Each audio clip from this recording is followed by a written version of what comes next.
Concordia, Kansas, late Sunday, 1944. Wind moves through prairie grass and barbed wire with the same low hush. An American Red Cross clubmobile, olive body Red Cross disc, rolls to a halt outside the post-recreation field, brakes sighing. Two ARC women in service jumpers swing open the side hatch. The smell of fresh coffee and hot donuts slips across the fence the way music does. Quiet, then everywhere. On the post bandstand, a GI dance band warms up a brass cord, valves clicking, a snare counting 4 under the murmur of families and off-duty soldiers. Inside the POW compound, an MP checks his watch. A placard on the notice board lists the hour. Band, 1400-1500 POW Ensemble, Recreation Field B, Parity dessert issued at evening mess. A German combo, clarinet, trumpet with a dented bell, a borrowed bass, runs a chorus of swing they learned by ear, charts copied in pencil from YMCA loners. Men in marked denim cluster at the approved distance, faces turned toward a rhythm forbidden in the country they left and permitted here by schedule and guard. At the fence line, coffee steam lifts in the colder air while quartermaster clerks route the day's donut allotment to the POW mess by tally, not by hand. The tune tightens. The routine holds. Surprise sits in the small of the afternoon. Donuts for Parity, jazz under watchtowers, all of it written into a ledger that will close before lights out. The odd generosity of donuts and dance music did not begin at a truck or a bandstand. It began in convoys and clauses, from North Africa in 1942-43, through Sicily and Italy in 1943-44, and finally from the Normandy lodgment west of June 6, 1944, German prisoners flowed by the tens of thousands into Allied custody. Frontline cages, concertina and mud, gave way to rear area depots, then to ports. The United States took the strategic load that ships and railroads could bear. Crossing the Atlantic under guard, POW drafts arrived to a grid of camps in the American interior where space, distance from coasts, and a mature supply system promised order. By late 1944, the network ran like a second map across the plains and south. Major posts such as Concordia, Kansas, and Aliceville, Alabama, with dozens of branch camps reaching out to farms, mills, and depots. What held the system together was a treaty written between wars, the 1929 Geneva Convention relative to the treatment of prisoners of war. The U.S. had ratified it. Germany had ratified it. Both had an interest in reciprocity and reputation. The convention named the essentials: humane treatment, rations equivalent in quantity and quality to those of the detaining powers' base troops, medical care, religious practice, recreation and intellectual pursuits, work permitted for enlisted men, but only non-military and non-dangerous paid at local rates through camp accounts, officers exempt from compulsory labor, NCOs often used in work leader roles without compulsion to perform manual tasks. It mandated rest days, correspondence, a complaint channel through the elected man of confidence, and inspections by the protecting power and the International Committee of the Red Cross ICRC, when transport allowed. American policy translated treaty nouns into post orders you could see. The Provost Marshal General issued circulars. The Judge Advocate clarified edge cases. Camp commandants pinned schedules to notice boards. The tone was administrative, not sentimental. Strict custody, visible compliance, clean records. Double fences and watchtowers stood over barracks in military rows. Headcounts answered to a clock. Work detachments moved by guarded truck to canneries, timbering depots, or farms. Inside the wire lived mess halls, infirmaries, chapels, or chaplains' rooms, a library cupboard, and hard-packed fields for games or band hours, each permission bounded by rules that read like engineering. Distances marked, benches placed, instruments inventoried, durations timed. Relief flowed in controlled channels. The ICRC inspected and relayed parcels under its emblem. The Young Men's Christian Association, YMCA, became the primary supplier of books, paper, musical instruments, and sports gear to POWs, items the convention explicitly encouraged for recreation and morale. The American Red Cross, ARC, served primarily the U.S. garrison. Clubs, clubmobiles with coffee and donuts, hospital visits, aid to dependents, and did not hand treats across barbed wire. That distinction matters for what came later. When an ARC clubmobile parked on post for American troops, camp commanders often met the parity obligation by routing an equivalent dessert to POW messes through the quartermaster, donuts by tally, and receipt to the kitchen, not by hand at the fence. Mercy arrived as logistics, not as a gesture. Music followed the same path from principle to practice. The convention's recreation clause gave commanders a lawful tool to reduce tension. Post bands, fixtures of Army life, played on drill fields and rotundas for troops and families.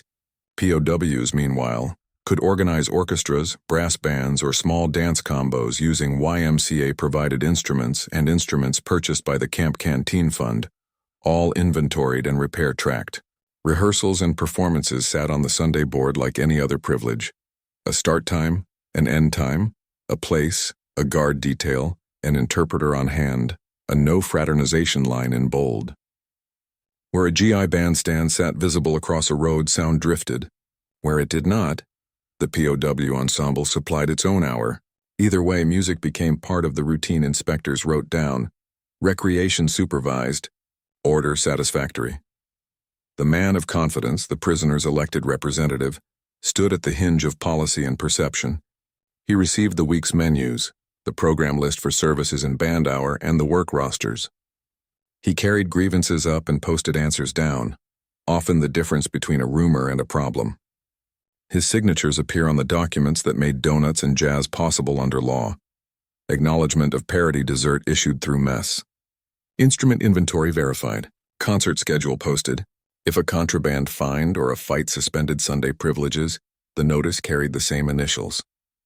Predictability, permission by schedule, penalty by schedule, gave his authority weight. Around every allowance stood a guardrail. Fraternization was prohibited. Civilians did not pass gifts at the fence. A clubmobile crew did not cross the line to serve prisoners. The quartermaster received, counted, and distributed by headcount. A GI did not lend a horn off the bandstand. Instruments assigned to the POW music room were POW instruments, marked and checked back in. Even applause obeyed a geography. Listeners at a posted distance, guards in lanes, towers alert. The design was not coldness for its own sake. It was auditable fairness that survived bad weeks. Why did commanders bother? Because rational recreation is cheaper than extra guards, and because parity is easier to defend than benevolence. A donut routed through mess and a band hour held on time turned into inspection sentences a colonel could read aloud at a town hall where grief and anger sat in the front row. Rations equivalent. Recreation supervised. No fraternization. Complaints heard. Those lines also traveled outward through protecting power reports, shaping how American custody looked on paper to allies and enemies. By late 1944, the structure was set. On posts like Concordia and Aliceville, ARC services for troops fell on published days.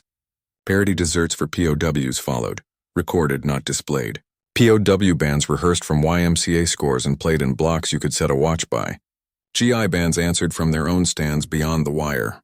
When the wind was right, the sound braided for a minute, then separated again into lanes of authority the guard force could manage. What remained was to see how those lanes worked in detail, how a clubmobile's calendar translated into donut trays at evening mess, how a clarinet and a dented trumpet became a swing chorus inside a compound, and why the ledger entries of coffee brewed, pastries tallied, clarinets issued and returned, mattered as much as any speech. Equivalence had a smell and a sound before it had a sentence. Hot fat and coffee drifting from a truck, brass warming up on a field, both arrived by schedule. On posts like Concordia and Aliceville, the American Red Cross ran on calendars pinned in the adjutant's office.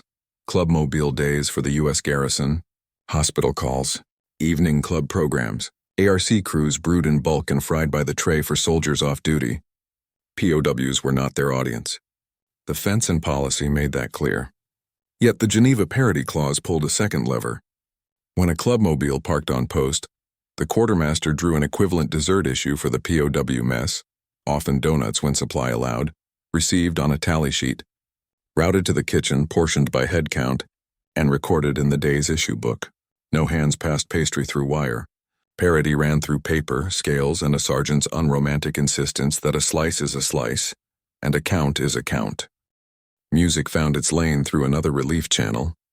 The YMCA, tasked for POW recreation, shipped instrument kits, clarinets, cornets, violins, a few accordions, sometimes a drum with a patch kit, and sheet music printed for small ensembles. A canteen fund might add a piano salvaged from a school auditorium and tuned by a corporal with good ears. The inventory lived in a binder.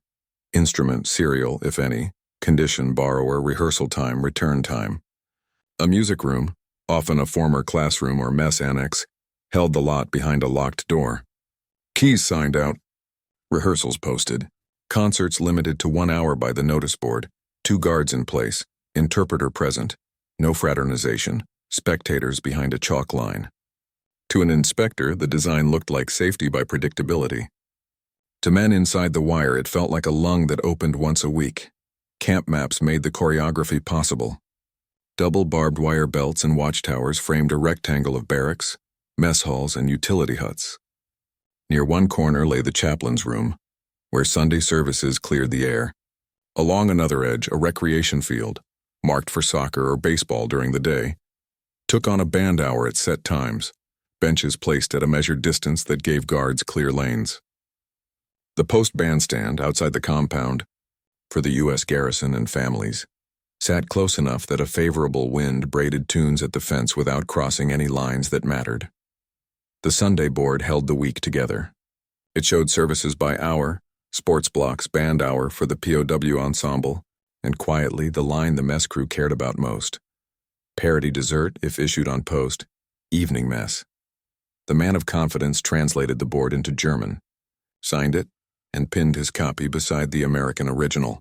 If parity was on, men knew.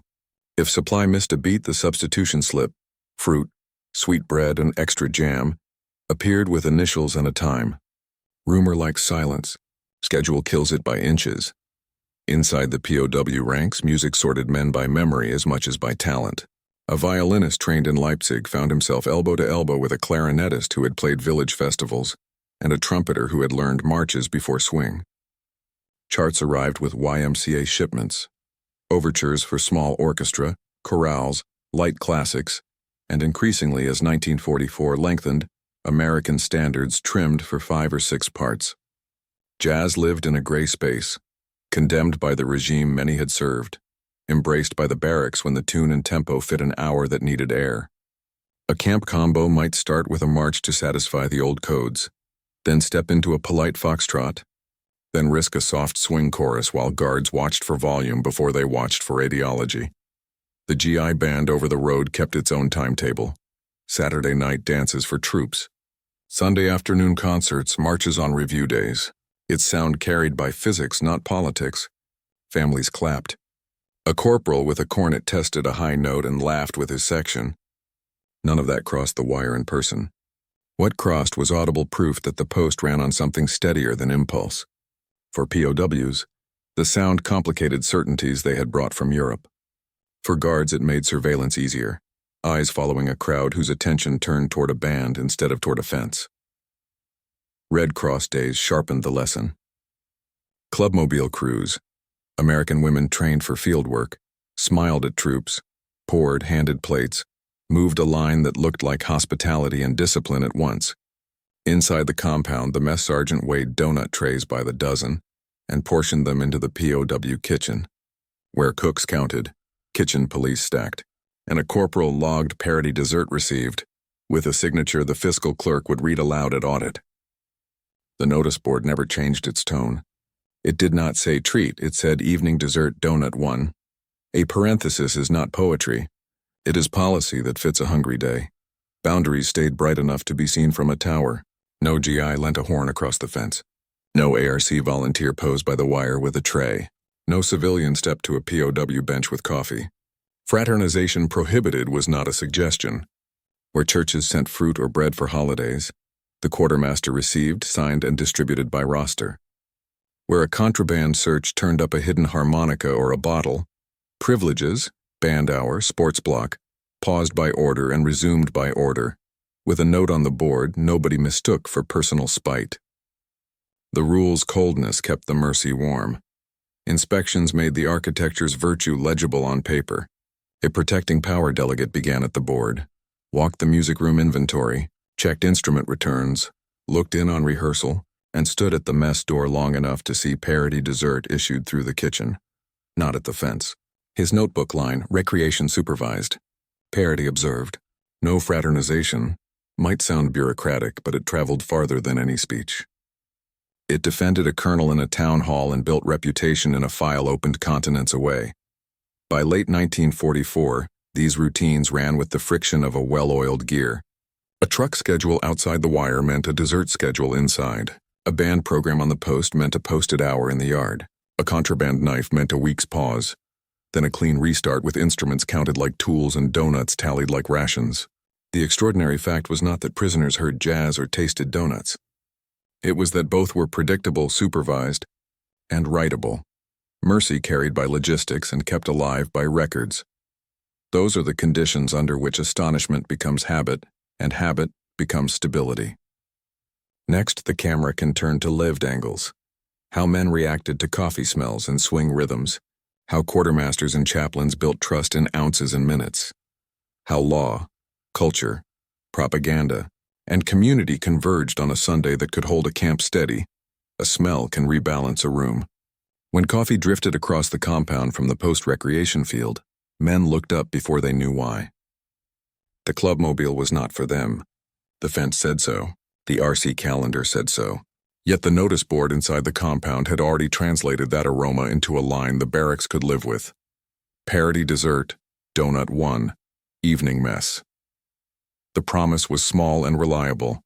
It took the sting out of a Sunday that might otherwise have turned into a roll of anger carried over from a week of rumors, transfers, and the ache of distance. Music worked on a different sense. A POW clarinet traced a melody learned from a YMCA booklet. A dented trumpet found the harmony.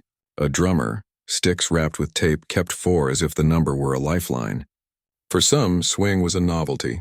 For others, a provocation, verboten back home by cultural decree, now sanctioned by guard and schedule. The first minutes felt like trespass, the next like breath. A tune that started cautious warmed into confidence when an MP nodded at a measured volume, and the man of confidence stood where everyone could see him. Arms folded, signaling that this was permitted this way. Reactions split along private seams. A man in denim closed his eyes and pictured a dance hall in Bremen. Another stared at the ground and heard only home. A third decided he preferred marches and waited it out on a bench, respectful and apart. The hour did not insist on joy. It offered rhythm that turned waiting into structured time. The donut to come after mess made sense in the same register. Something counted, not bestowed. In a world trimmed to rules, small predictabilities restored a scale in which men could think about tomorrow without starting a fight tonight. The drama the audience noticed, the truck hatch swinging up, the brass cord hanging in the wind, depended on a set of quiet conversions. Ark brewed for the garrison. The quartermaster converted that into parity dessert for POWs by memo, receipt, and issue. Before supper, a clerk in the supply hut signed donuts received $quarter dozen, countersigned by a mess sergeant whose job was to make that number match headcount at the line, not a feeling. Trays were stacked. Tongs counted. The issue sheet matched portions to men with bureaucratic calm. 1. If supply missed, a substitution slip, sweetbread, fruit, jam, went up with initials and time. The message to the barracks was practical. The system would rather explain a change than pretend it had not happened. Band hour ran on a similar fuel. The instrument inventory, clarinet, trumpet, bass, drum, lived in a binder with sign-out times and repairs logged in pencil, too neat to be anything but a corporal's pride. Rehearsal blocks booked the music room. Performance blocks booked the recreation field. Guards were assigned lanes like outfielders. Benches sat where sightlines opened. The interpreter stood close to catch a lyric that wandered, or to squash a speech before it learned to stand. A chalk line set the audience limit. A stopwatch set the hour. The man of confidence filed the program 2 days prior. And amendments, new tune order, a borrowed accordion, received an initial, or they did not happen. The no fraternization rule simplified every debate. A GI did not carry a donut to the wire. An ARC worker did not wave from the truck toward the compound. Kindness routed through systems kept favoritism out and credibility in. The reward was operational. Guard hours saved, grievance sheets thinner on Mondays, and inspection lines that read like insurance against scandal. Recreation supervised. Parity observed.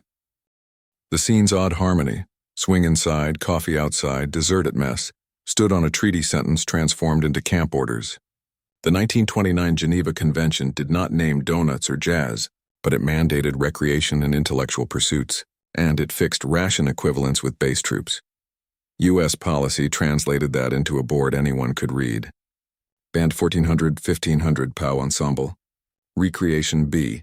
Parity dessert if post-issued. The law's role was not to inspire. It was to bound. Within the line, music and food could operate like valves that regulated pressure.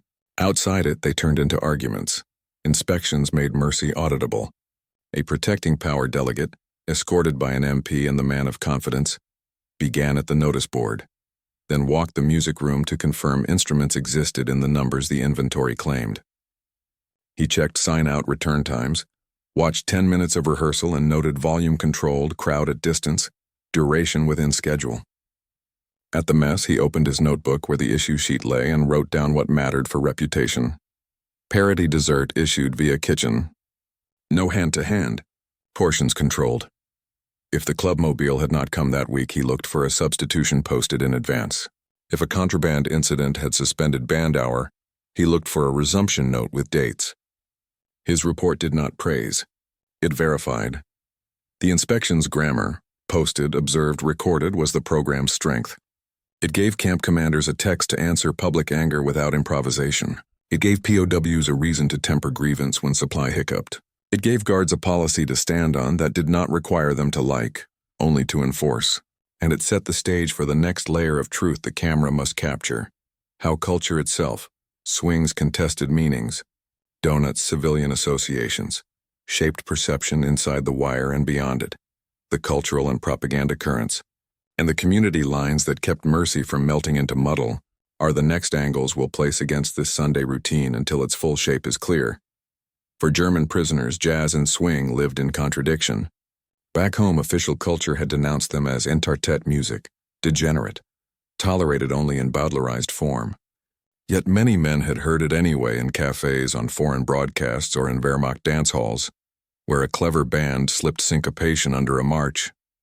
Inside an American compound, the categories collapsed into practice. A YMCA chart for I Got Rhythm or St. Louis Blues arrived in a brown envelope. A clarinet found the line. A trumpet laid a soft, clean counter. A drummer stitched time. The first bars carried embarrassment, may we? That eased when the man of confidence stood visible, and the MP nodded at a measured volume. Schedule conferred permission without demanding approval. Psychologically, swing offered what camps starve first: spontaneity with boundaries. The tune allows a player to vary within bars that still hold the piece together. Men who had lived months by orders could reclaim a sliver of self in a 12-bar space that did not break the guard's sightline or the timetable's spine. Others rejected it, preferring chorales and marches that affirmed the old codes and a sense of home constructed from memory rather than novelty. The compound made room for both. Programs often balanced sets: a hymn or chorale to begin, a march to steady posture, then a cautious foxtrot or swing chorus as the hour's middle where risk was lowest. The reaction never aligned completely with rank or education. A farmhand could love clarinet breaks. A university student could hate them. An NCO might tap a foot and then stop when he noticed himself enjoying it. The discipline came not from taste but from rules. No encores beyond the marked hour. No dancing outside the bench line. No speeches. Within that bounding, music lightened a week without loosening control. The next surprise that donuts would meet them at mess by Parity landed more softly because the ear had already been taught that permission here rides on procedure. A program that could be audited became a message that could not be easily twisted. Inside the wire, men measured American custody by predictability, not by warmth. A clubmobile across the road and a donut at mess entered on the issue sheet with the same neat hand that logged bread, read as equivalence kept, not as seduction. A posted band hour with instruments counted and returned read as recreation allowed under law, not frivolity. Such perceptions mattered when the man of confidence asked for patience during supply misses, or when interrogators sought practical cooperation. Conversations did not become friendly. They became less theatrical because grievance about food and time had been preempted by a board everyone could see. Outside the wire, the optics demanded equal discipline. Towns process the image of enemy hears music, enemy gets donuts in letters to editors and at county boards. Commanders answered with the same language that satisfied inspectors. Geneva Parity. RC service to U.S. troops only. POW dessert routed via quartermaster. Recreation supervised. No fraternization. The dryness was a shield. Where critics wanted a scene to hate, the Post offered ledgers. That bureaucratic posture also served the wider war narrative. Reports forwarded through the protecting power in ICRC described American custody as law-bound and regular, a portrayal that veterans and diplomats alike could point to when contesting enemy propaganda or when seeking fair treatment for American POWs in Europe. Even among POWs inclined to view everything as an illusion, time eroded suspicion. A clubmobile day arrived on schedule or it did not. When it did, the Parity dessert followed by notice. When it did not, the substitution appeared with initials and hour. A band hour began and ended at the posted times with the same 2 guards and the same chalk line. In propaganda wars, consistency beats rhetoric. The camp won that war one Sunday at a time. German camps did not invent music under wire. Italian POWs had mounted operettas and string ensembles across the interior. German orchestras often ran larger, with brass and dance combos that approached garrison bands in competence. The comparative difference was less in what played than in how strictly the rules were applied. Inventory for instruments, posted programs, interpreter present, no fraternization, and Parity dessert routed through kitchens, never hands. Stateside U.S. bands provided the mirror. Soldiers and families at a bandstand beyond the fence. USO events on base. ARC coffee lines. Civilian cheerfulness constrained by military order. It was never a shared party. It was 2 schedules running adjacent under the same authority. Community participation kept to lanes. Churches or civic clubs that wished to gift fruit or sheet music did so, through Quartermaster or YMCA channels. No bake sale plate passed a donut through wire. No band ant crossed a line to praise a POW soloist. No dance invitation leaked into the compound. The boundary honored grief. Mothers with stars in their windows while proving that mercy can be public and impersonal at once. When violations occurred, a friendly wave too close to the fence, a shouted compliment, the guard's correction was immediate and dull by design. The message to all parties: kindness is policy-rooted, not personal. Comparatively, the system's discipline made it portable. Whether the post was in Kansas, Alabama, or the High Plains, the Sunday board looked the same. The RC calendar hit with the same rhythm. The YMCA inventory read like a near copy. That portability paid strategic dividends. Transfers did not reset expectations. A prisoner sent from Aliceville to Concordia could predict the hour of band, the shape of benches, and the likelihood that a donut would appear by Parity if a clubmobile parked across the road. Predictability is how institutions make strangers legible to one another. These cultural, perceptual, and communal lines define the stage on which a single tent Sunday would prove whether coffee on the wind and brass in the air could hold a camp steady when rumor and anger gathered. The decisive hour arrives next, where 2 bands play to different audiences under one rulebook, and the ledger closes on time. The week had stored friction like static. A contraband sweep turned up a penknife, and a handful of canteen sugar packets rolled tight with twine. 3 men went to confinement. 2 transfer rosters appeared on the notice board without warning, and were corrected an hour later when the adjutant found a clerical error. Mail from the east stalled behind a winter storm.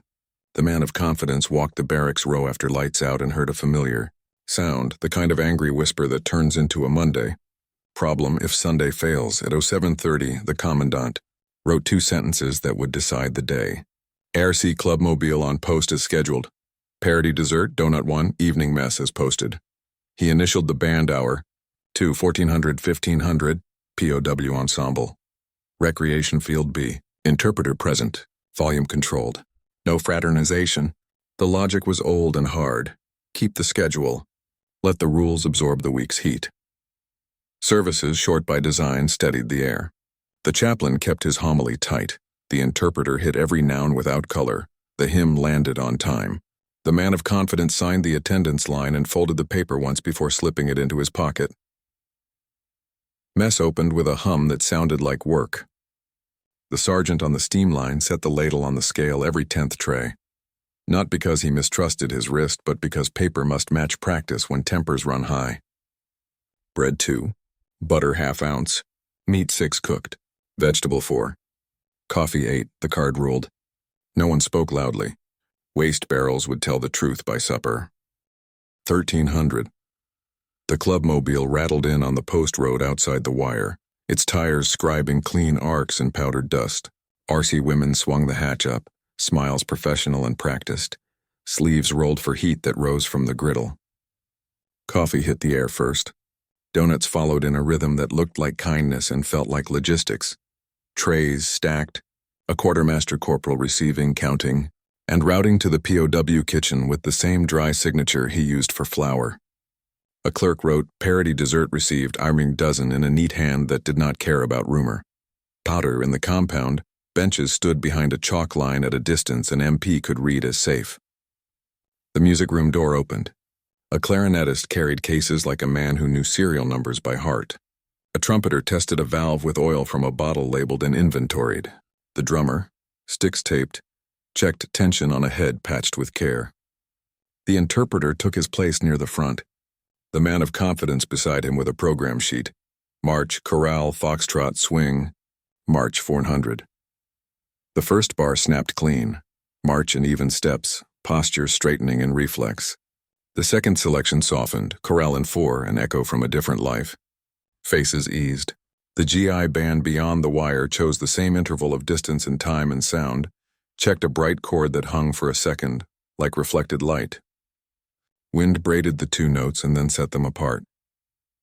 10. The combo risked a foxtrot, brushed drums under a clarinet line copied from a YMCA chart. An MP in the lane nodded once at the volume. The interpreter let his shoulders drop a fraction. The man of confidence stood visible with his hands behind his back, authority present, not theatrical. A few men tapped feet. Most watched with the attentive stillness of people testing a surface that might bear weight. Per 20. The turn came on swing. The chart was familiar now, 12 bars, clean changes. The trumpeter clipped ornaments that would have drawn the wrong eyes and kept the melody inside polite borders. The drummer found a ride pattern that suggested more than it announced. The room's temperature dropped ½ a degree, the smallest mark of pressure vented. A guard in the tower watched more faces than hands and saw the good sign every camp wants. Attention pointed inward, not to the fence. At 14:26, a pocket of tension opened near the second bench. A man muttered about transfers. Another answered. Shoulders turned. The man of confidence stepped 2 paces, did not speak, and put a finger on the program sheet. It was not a rebuke. It was a reminder that the hour had a spine. 1 more chorus, a march to close, benches dismissed by row. He did not ask the MP to intervene. He asked the schedule to. It worked. 45. The GI band outside launched a standard at moderate volume, and the wind carried 4 bars into the compound.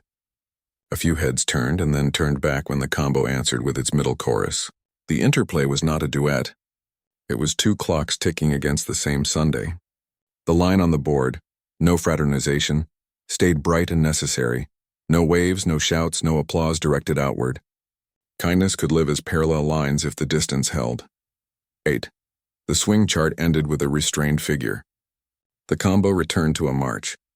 Volume stayed within the mark. The interpreter watched a singer's lips for words that wandered. None did. An inspector, delayed by the storm and now present with an MP escort, stood just inside the gate long enough to see guards in lanes, benches behind chalk, instruments listed on a sheet and visible in the hands that played them. He wrote lines whose dullness was the camp's shield. Recreation supervised, schedule observed, volume controlled, interpreter present. 1500. The hour closed exactly on time. Instruments back to cases, serials checked, a drum key turned and logged. Benches dismissed by row, not by clump. The man of confidence took the program sheet to the music room and signed the return ledger. The MP sergeant noted no incident and handed the entry up the chain. Evening sealed the test. The donut parity arrived through the mess line at the hour posted, listed on the board with the same parentheses that had appeared all year. Dessert, donut, 1. Tongs clicked against trays. No seconds. No shortages. At the third table, a man who had argued at noon about transfers bit once, then twice, and let the day step down out of his shoulders. The waste barrel collected almost nothing. The quartermaster clerk balanced issue to headcount and closed his book with a sound small as a stamp. Headcount at 1700 landed clean. The chaplain crossed the yard at dusk and saw a thing he wrote later without embroidery. Band kept order. Dessert by Parity. Mood even. The inspector's note filed that night read like a corridor of light on a dark map. Recreation supervised. Parity observed. No fraternization. Complaints heard through man of confidence. It was a sentence built from hard nouns, and it carried farther than music ever could. The hour had not converted anyone. It had held them away from the fence inside the line toward supper and lights out. The next test would come under a different pressure. Repatriation lists, winter appetites, and the question of whether a calendar of trucks and an hour of swing could still carry a room when names for departure began to post. Day, May 8, 1945, arrived at Concordia as a headline on the notice board and a cheer beyond the fence. Inside the compound, the clock did not change. Geneva still sat behind the steam table like an invisible brace. Our calendars still pinned the post week. The YMCA binder still listed instruments, strings replaced, pads repadded, valves oiled and signed out. What changed were the lists. Transfers to labor detachments, returns from farms for audits, and then the sheets that mattered most. Embarkation orders for the eastbound trains. Lists generate their own weather. Men lean, whisper, test every rumor for weight. The man of confidence asked the adjutant to let him read names an hour early, so he could explain them in sequence to his men. The adjutant agreed because sequence is half of dignity. The commandant added the only other thing he could add. Keep the schedule. Keep the record. The first test fell on a clubmobile day in June. Heat had turned the yard into a low shimmer. A supply truck arrived with flour short and butter late. The ARC parked as planned. Volunteers poured coffee and issued donuts to the U.S. garrison. The quartermaster clerk tallied the Parity dessert for the POW mess and found the number under by 24. He did not improvise. He posted a substitution slip beside the program board. Dessert donut 1 to first 2 barracks by roster. Sweet roll to remaining. Butter allotment at supper. Initials. Time. The man of confidence copied the note into German and pinned it next to the original. The compound disliked the compromise but did not erupt. Posting beat speculation. At supper, the butter arrived as promised. The ledger closed balanced. July brought a band problem that could have become a quarrel. A drumhead split mid-rehearsal. The YMCA repair kit had 1 spare. The beater chewed it down in an hour. The program board already promised band. 1400, 1500. The music room corporal signed out a second hand. Snare from a GI dump list permitted with the commandant's initials because the inventory had to read clean. The POW drummer tuned in a windbreak and met the hour on time. The difference between permission and favor lived in the pencil mark next to a line that said, snare, loan, returned 1505. Men watched that small discipline and learned again that here, mercy speaks in paper. The pressure crested in August when the first embarkation names appeared. Goodbyes are dangerous in closed spaces. Farewell gifts breed quarrels. Last favors unravel weeks. The program board answered with geometry. Band stayed on the hour, benches in rows, lanes for guards visible as chalk. The no fraternization line became more than policy. It became engineering. A POW combo played a short march, a chorale, then a soft swing. A GI band across the road tried to tune in a victory theme. The wind carried 4 bars into the compound and then lost them. The man of confidence stood where he always stood and lifted a hand for the last march. The last march is a kind of glue when people are about to separate. A rumor flared that week. The departing men should refuse the donut to show contempt for a system that fed them and sent them away in lines. At evening mess, 3 trays moved past the dessert corner without stopping. The mess sergeant looked at the issue sheet, not at faces. The interpreter said nothing. On the return loop, the 3 picked up donuts wordlessly and ate. The waste barrel recorded the only verdict a program respects. The camp doctor's note for the day, Heat and courage fluids guided the rest. An inspection fell on a hard Sunday in September. The delegate walked the notice board, the instrument inventory, the music hour, then stood at the mess door to watch Parity dessert issued through the kitchen. He wrote the dull lines that mattered most. Recreation supervised. Parity observed. Substitutions posted. Interpreter present. No fraternization. He asked to see the embarkation list and whether it had been read to the barracks by the man of confidence before display. The adjutant showed the signature and the time. 1100, explained by Rep. 1200, posted. The delegate underlined the times with a ruler. Underlines defend people later. October brought cold that sharpened appetite. Milk for troops became cocoa at the ARC truck. Parity translated to heated coffee for POWs issued at evening mess by pitcher. Ounces measured to the line inside the cup. The combo shifted registers. Less brass bite, more low reeds. The chaplain shortened services further so breath would not trail into cough. The card added hot cereal to breakfast under equivalence. The room's tone followed the thermometers down without cracking. In November, a contraband search found a flask under a bunk. The commandant suspended band hour for 1 week by notice and kept Parity dessert intact because rations are not a lever for punishment.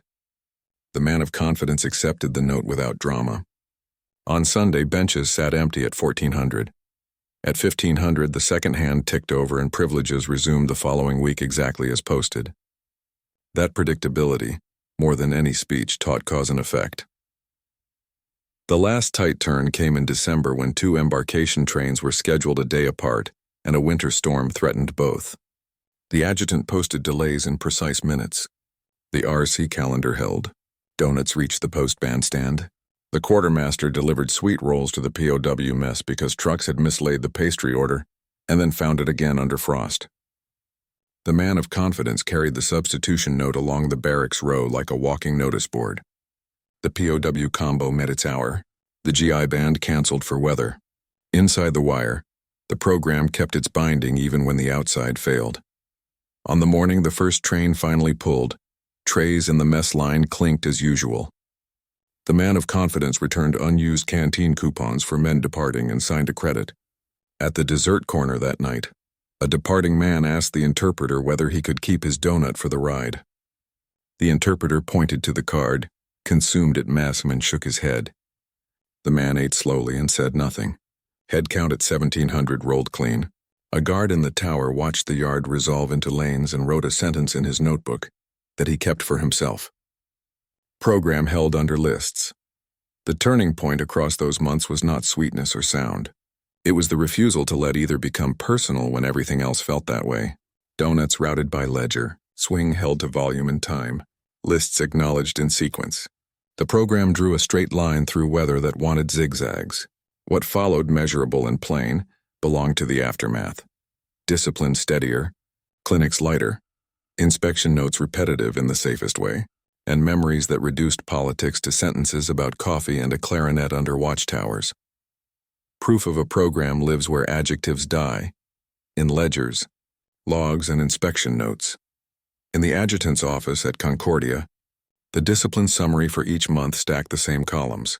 Infractions, confinement days, privileges suspended, grievances filed by the man of confidence, grievances resolved. Across late 1944 into 1945, the graph bent toward calm on weekends when the board read Band 1400, 1500, POW Ensemble, and the mess card carried Parity Dessert, ARC Day, in its parenthesis. Barracks disturbances dipped. Collective punishments thinned. When the board was blank, weather, contraband pause, supply interruption not posted, grievance pages fattened and tempers rode the row until Monday. The equation wrote itself in ink. Posted recreation plus posted parity, Sears quieter nights, inspection, reports from the protecting power, and the International Committee of the Red. Cross-hardened the same truth into phrases that traveled beyond the fence. Delegates began at the notice board, checked programs posted, walked the music room inventory, instruments present, repairs noted, serials or marks matching the binder, then stood at the mess to see Parity dessert issued via kitchen, not fence. Their notebooks filled with the dull lines commandants prized. Recreation supervised. Parity observed. No fraternization. Substitutions posted. Interpreter present. Where faults appeared, an overlong set, volume pushed into a guard's shout, a dessert undercount corrected at supper. The next visit tended to show proof of correction with times, initials and cross-references to the man of confidence's log. Reputation grows in the footnotes that show error. Adjustment record. Medical officers reported the body's reply. Clinic registers tracked colds, strain, minor injuries from work details and sport, dental repairs, and the slower indices of morale, sleep complaints, appetite notes, and the frequency of fainting in heat or collapse in cold. Their monthly summaries tilted toward the same sentence by winter. Nutrition and routine stable. Clinic load steady to reduced. On ARC days routed through Parity, infirmary staff saw no spikes in stomach complaints because dessert portions were measured to the same scale that governed bread and meat. Coffee or heated milk issued by cup line reduced headaches on cold Sundays and cut the low fevers that follow long afternoons in drafty barracks. When band hour held, the log recorded fewer evening disturbances and shorter sick call queues on Monday. A program that right-sized emotion into time blocks saved both pills and paperwork. The quartermaster produced another ledger of persuasion. Issue sheets matched headcount with an accuracy that devolved to ounces, not guesses. Substitution slips carried initials and hours. Donut short, sweet roll, milk to cocoa in cold, butter late, extra slice at supper. Each paired with a note in the man of confidence's file confirming that the translation into German had been posted before the tray line opened. Waste barrels told the truth that meetings sometimes dodged. Light on program days, heavier when the card surprised the room. The mess sergeant scribbled a margin sentence after one clean month of ARC parody and Sunday band. Program saves arguments. For the guard force, the cost curve flattened where the schedule held. An MP lieutenant who once saw music as a luxury and dessert as softness added a line to his training notes. 1 hour of supervised band, fewer ad hoc head counts. Parity dessert via kitchen, no fence incidents. He built rosters accordingly, guards in lanes, not excess posts. A sergeant at the steam line with a scale, not a private with a shrug. An interpreter briefed to translate rules, not sympathies. Fewer sudden lock-ins. Fewer escorts to infirmary after quarrels that began as rumor and ended as bruises. Sunday became guard savings by routine. The man of confidence turned formality into leverage. His signature sat beneath programs posted, instrument returns, parity receipts, and substitutions. When a barracks demanded seconds because the GI band played outside, he had a document, not an opinion. No seconds. Parity via kitchen. Portion. 1. When a server shorted ladles in haste, his complaint produced a supplemental at supper, visible, timed, initialed. His phrase in notes returned to the same spine, as posted. In a system that prefers schedules to speeches, the man who guards the schedule holds the most human authority. The public record beyond the wire settled into a defensive calm. County boards and city councils logged rations per convention. Recreation supervised. No fraternization. After commanders read inspector lines into minutes like incantations against rumor. When a letter to the editor asked why a prisoner heard jazz or tasted a donut, the reply came back uniform. Because base troops did so that day. Parity is policy. Dryness did the moral work. It kept mercy from becoming a favor and custody from becoming theater. Not every page reads smooth. The files still list contraband, a flask under a bunk, pilfered sugar packets followed by penalties applied by order, a week's pause on band hour, never on rations. Escapes appear, brief, hungry, and almost always reversed by weather. A defective drumhead nearly broke a Sunday until an inventory loan bridged the hour. The point is not perfection. It is resilience, a routine that absorbs error, writes its fix, and keeps time. By late 1945, with embarkation thinning barracks, the after-action tone repeated the safest litany a camp can earn. Recreation supervised. Parity observed. Complaints heard. Order satisfactory. That language would carry into the last trains, the last audits, and the quiet that follows when watchtowers become silhouettes and a program becomes a memory. For German POWs, letters that slipped past censors reduced astonishment to ledger phrases. Coffee for troops. Donut at mess, 1. Music hour held. A line here and there added color without commentary. Clarinet good, Drum steady. March then American dance. No seconds. In diaries saved after repatriation, men wrote about listening more than eating. The swing they had been told to despise sounded different when it arrived with a schedule instead of a sneer. Some admitted nothing on paper but remembered later that a chorale eased the chest and a foxtrot untied the jaw. None called it kindness. They called it order under a law kept. When veterans told families, they kept the nouns. Clubmobile outside the fence. Parity dessert inside through the kitchen. Band hour under guard posted timed. A son heard the story of a donut and a clarinet under towers and asked if the guards were friendly. The father shook his head, no fraternization, and pointed at an invisible notice board in the air between them. Procedure furnished the grammar of memory. It made the tale smaller than sentiment and larger than argument. For American personnel, the lessons hardened into practice they could pack. Mess officers left notebooks that read like morality taught by ounces. Issue matched to headcount. Substitutions posted before service. Parity via kitchen, never fence. Waste lighter on program days.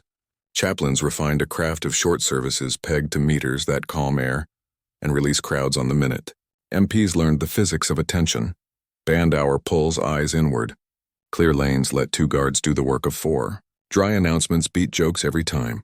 The quiet conclusion many wrote only for themselves was the same. Routine saves work. Inspection files turned practice into reputation capital. Pages that repeat recreation supervised. Parity observed. Substitutions posted. Interpreter present. No fraternization. Complaints heard. Look dull until you need them. Commanders carried those lines to town halls where grief sat in the front row and read them into minutes. The dryness reassured civilians that the program honored treaty and did not barter sympathy. Abroad, those same lines traveled through protecting power channels to desks where distant readers judged whether American custody kept faith across borders. The verdict that returned most often was measured and useful. Order satisfactory. Community memory threaded the edges. Church ladies who baked for the garrison recalled the day the ARC truck steamed in cold air. The smell of fat and coffee as bright as brass. They did not step toward the fence. They remembered, with a discipline learned from the notice board, that gifts for prisoners went through quartermaster, by roster, by count. Civilians who heard the POW combo at a distance remembered the restrained swing. Neither triumph nor taunt, simply time kept in 4. In a few towns, photographs survived. A powdered sugar smudge on a corporal's sleeve near the truck. A music room with a piano and a locked cabinet of clarinets. The captions, where they exist, are short and bureaucratic. ARC on post. Parity dessert issued. POW band, program posted. Of the POW bands themselves, scattered artifacts remain. Program leaflets. YMCA sheet music stamped and numbered. A ledger line showing snare, loan, returned 1505. Men who kept their chops after repatriation sometimes played those same tunes in post-war cafes, hearing watchtower air in a room full of talk. The music had crossed a fence and shed its politics. The routine that made it possible stayed in the player's posture. Starts on time, ends on time, no flourishes past the line. Limits framed the legacy honestly. Donuts did not reconcile ideologies. Jazz did not erase the war's brutalities or the empty chairs on both sides. The program did not make friends out of enemies. It made a workable distance. Care routed through systems, not hands. Culture permitted by schedule, not mood. That distance protected everyone. It prevented small generosities from turning into large grievances. It kept mercy from looking like favoritism and discipline from sounding like vengeance. By late 1945, trains thinned the barracks. Last Sundays looked like first Sundays. Board posted, band hour kept, evening dessert by parenthesis and count. Men stepped through gates and files, some with music still in their ears, some with the taste of coffee and winter air. Inspectors closed their files. Town clerks filed minutes. Chaplains boxed hymn numbers. The post took down temporary signs. Grass began to erase lines where benches had stood. What endured was an idea that fits in a small sentence. Auditable mercy. A truck on a calendar becomes a dessert by ledger. A chart in a binder becomes a chorus in time. 2 bands play to different audiences under the same rulebook, and no one has to pretend affection to keep the peace. That was the aftermath's gift, quiet, portable, and strong enough to hold when weather turned. Bad, the film has one step. Left. A closing thought that sets coffee steam at a clarinet. Line inside the wider lesson of a democracy at war mercy that survives a hard season seldom looks like warmth, it looks like structure.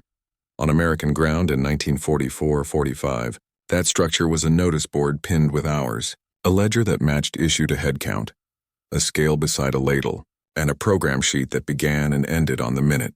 The Geneva Convention supplied the nouns. Quartermasters, chaplains, and MPs supplied the verbs: post, weigh, count, sign. Within those small acts lived a decision: allow law, not mood, to govern appetite and time.